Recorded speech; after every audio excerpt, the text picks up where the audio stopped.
Hey, so amazing. You see how they playing? Live wire. It's all about sports and entertainment. You don't want to miss it. So official, like you never seen. Keep it going till the whistle blowing from the referee. Everything from highlights and stats. You know that we gotta run it back. Whether on the field or the court. You know that this is where it's at. Subscribe, no delaying. This is Live Wire. Sports and entertainment. Let's go. All right, guys. So I'm back again with your Cool Down Thursday edition, but we got action. Now the video I've been waiting for, it was Caitlin Clark speaking about her doing this process of the exit interviews for all, mostly of FIFA fans, coaches, and front office. But this is the one I've been waiting for because Caitlin Clark is going to give you update on her ankle injury, why she couldn't return, the situation with Fee, and also a little other tidbits. So we're not going to waste no time. We about to get straight into it real quick. Caitlin, what's the status of your health right now, and what specifically injury-wise between the ankle and the groin was it that prevented you from coming back this year? Yeah, honestly, I've been working really hard to get back to full health, and I feel like probably over these last couple of weeks is when I've probably started feeling my best. Obviously, my ankle kind of didn't allow me to really see where my groin was at. It was, I think, my second full court workout back when we were in, I don't even know what month that would have been, but I just went to kind of make a move, and unfortunately my ankle completely rolled all the way forward, and probably one of the worst sprains I've dealt with. But just tried to stay positive best I can, and but I honestly feel like I'm in a really good spot. And people don't always realize, people that are kind of in the basketball world, or whether if you're in other sports too, like when you're injured, it's honestly more work than when you're playing. So I've spent so much time here in this building this season just trying to get healthy and trying to kind of just get back to 100%. And honestly, I think that if I never was, I obviously played that game in Connecticut, and that's where I kind of felt some more pain in my right groin, and then obviously had some tests and other things done. And there was no decision of this is the end of my season. I had full intention of returning, and I think in a way that was probably positive for me, because that's how I approached every single day. I came in here I was going to play, I was going to get back out on the court, and it probably would have been even more devastating and crushing knowing that I was never going to be able to put my uniform back on for the rest of the season. But you just approach it every single day you attack and get better, and it'll be the same for me going forward. That work doesn't stop. And I think I've had really good perspective on it all, and that's probably what I'm most proud of too. Hey Caitlin, good to see you. Obviously there's been a lot kind of going on this week. What? You might have heard some things. Wanted to see after Nafisa's comments and what she alleged that Cathy Engelbert had said specifically about you, what your thoughts were on that, and have a follow-up. Well, first of all, I have great respect for Fee, and I think she made a lot of very valid points. And I think what people need to understand, we need great leadership in this time across all levels. This is straight up the most important moment in this league's history. She said we need leadership across all levels, not just the commissioner, but also the Players Association as well, because they have shown that they're not leaders as well. Great point, Caitlin. This league's been around for 25 plus years, and this is a moment we have to capitalize on. So that's honestly what I would say. I think there's, Fee said it all with what she said, and I think the points she made were very valid. Had you heard that story from her before No. she said it publicly? And then have you spoken with Cathy Engelbert or heard from her at all since then? No. Thank you. Okay, now she just said she I don't know if that's Alexa or Chloe Peterson talking. She said that she has not heard the story that Fee mentioned in there.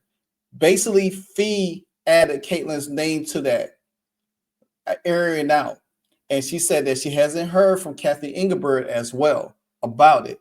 So even though she agrees with Fee about what's going on in the W and the leadership, also Fee initiated by adding her and not even consulting Caitlin, saying that, hey, can I use your name in this hit piece on Cathy Engelbert? That's kind of foul.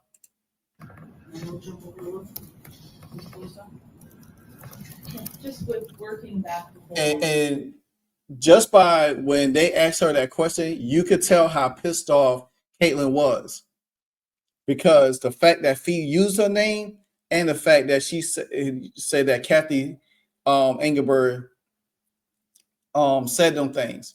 So it's kind of like, hey, I wish my name. This is where Caitlin should have stepped up and say, I wish people stop using my name for certain things. Even though I got respect for Fee, but I would wish Fee had asked me. Fee should get on the phone and call Caitlin and apologize and say, hey, I didn't mean to put your name out there, but you did. You know what I'm saying? Because you did it for your own chess piece. Steph mentioned that it was kind of baby steps and getting back and making sure you don't lose what you worked on this season. Just what are your plans for the off season and possibly playing or just doing individual workouts? Yeah, I mean, probably take a little bit of a break here, just for maybe a week. I don't really want to lose kind of the stuff I've worked on and just trying to get my body back to full health. There's some USA basketball stuff I need to get ready for. And, you know. So most likely she's going to be getting herself prepared for USA basketball because she will be in the Olympics, you know. So there's no unrivaled, guys. There is no unrivaled. Be able to find some runs and some ways to play 5-on-5 just so I can kind of get that feel back. And again, she is not playing in unrivaled.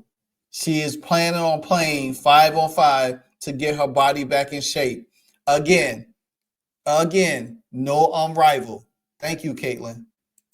But more than anything, I think my main focus is really just getting my body healthy. And once we get back to 5-on-5, like just being able to test my body and make sure I know it's in a good spot where it's going to be able to help hold up with everything that, you know, we think we've corrected or we think we've worked on, to be able to know I'm in a really good spot there. And, you know, when you go through injuries, especially in my scenario where it's been a few of the reoccurring kind of bouncing around, which isn't necessarily uncommon in my situation just because of compensation, and, you know, when you're dealing with things in that groin area, that just is kind of how it can go sometimes. I think it's important that you can become confident in your body again, and that's for anybody that goes through injury. So that's probably going to be my main focus is, you know, just feeling 100% again, and then obviously, you know, having that confidence in my body too. We'll go to Lou and then to Josh. Right, yeah.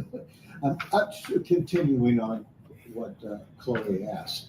How close are you to that 100% and being able to do the 5-on-5? I don't think we really knew you hadn't played any 5-on-5 on the court. Yeah. Any time in the event, so. I think that's probably where people struggle to understand at times is there is a huge difference than me standing there and shooting spot shots and running up and down. But in a basketball game, like, I'm not thinking like, oh, I'm planting here, oh, I'm cutting, oh, I'm doing this, oh, I'm doing that. Like, you're just doing it. So your muscles need to be able to react and withstand that type of stuff.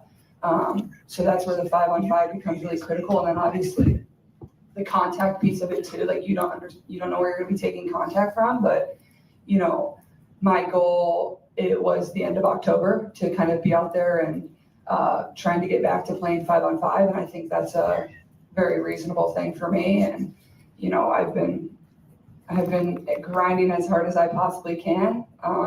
And, you know, that's how it's always kind of just been for me. Like, I love the work. I love putting in the work. And, you know, it's been difficult not being able to like see the time you put in, being able to put on your jersey and see it pay off. But I think, like I said, I think it's been a really good opportunity for me to learn a lot about myself and, you know, certain lessons that will probably be really important throughout my career as well. Coach Sports Washington, Brian. Spoken like a true just being the rock of this team. athlete. How her friendship helped you get through the rough mental times throughout the season. I mean, I think it's obviously AB's tremendous. Like we've always had a great relationship, and that's what exactly you need between your post and your point guard. And she's always been somebody that's been there to check in and pick me up. But I think that goes for our entire team, and I think that speaks for our entire season. I don't think it would be, I don't think we would have had the type of success that we had if it wasn't for the friendship or the empathy people showed one another or the next man up mentality. Like that was shown across the board in our locker room, whether it was, for myself or whether it was for somebody that came in mid-season and got hurt. Like it was always the same. Like you always care for your teammates in the same manner. So, obviously AB was tremendous in that role, and I think she had an incredible year, but honestly, our entire roster really excelled in that area. With respect to your recovery, looking down the line, have you explored opportunities maybe to play 5-on-5 during the offseason as part of kind of that ramp up so that you're ready for next season and have played actual basketball before things start up again in the summer? Yeah, I mean, I think you always explore every opportunity, and I haven't made any decisions, and I don't know, what that's necessarily going to look like for me. Like I said, there's some USA basketball stuff that is probably my top priority right now that I need to prepare for, and I think that will help me prepare for next season too. But obviously, then you have to prepare for USA basketball in some manner. So that, there's just a lot of different things you got to figure out and balance, and I'll work through all of that too. So most likely her focus is USA basketball. Getting prepared for that because Olympics is coming soon, and like she said, you got to prepare for that as well. And she's not thinking about on rival. She's probably not thinking AAU. She's probably not thinking about going overseas. I think AAU, Athletes Unlimited, might be the second option for her because they do start I think they start in February. So she might get prepared for some USA basketball, play a little bit of that, see what she had, and then probably dip down in Athletes Unlimited for a little bit, even though that's 4 weeks. Again, I said it before in a lot of my videos, guys. She was never, ever playing in Unrivaled, period. Chose point blank, period. And she just confirmed that. With FIBA playoff run, into playoff run, WNBA All-Star, NBA All-Star, are all here at Indy. Tell us what it means to you to play here and what makes Indy so special. Yeah, I mean, this place is incredible, and I think you've heard so many people talk about it over the course of the last few weeks, whether it's the Colts, whether it's Pacers, whether it's been our players.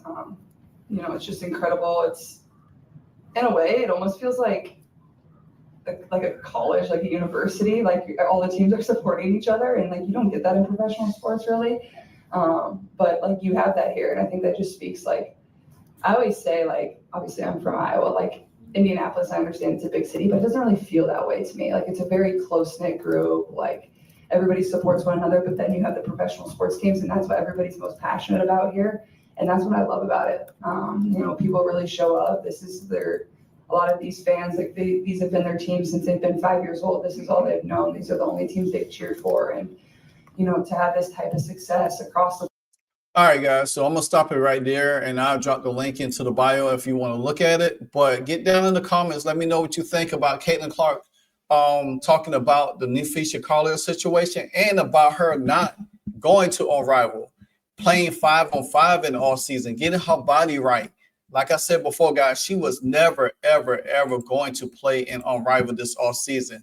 And it just goes to show you her injury was more serious than it was for the ankle. She was trying to come back. The ankle kept her out. Now she's working on getting herself back healthy 100%. She has other engagements in the offseason and then trying to get ready to play 5-on-5 to get her body back for the upcoming season. And you notice she didn't say anything about a lockout. She said getting ready for the next season. All right, let me know what you think. Hit that like button. Continue to subscribe to the channel because any news is always Live Wire Sports Media news, baby. Hey, so amazing. You see how they playing?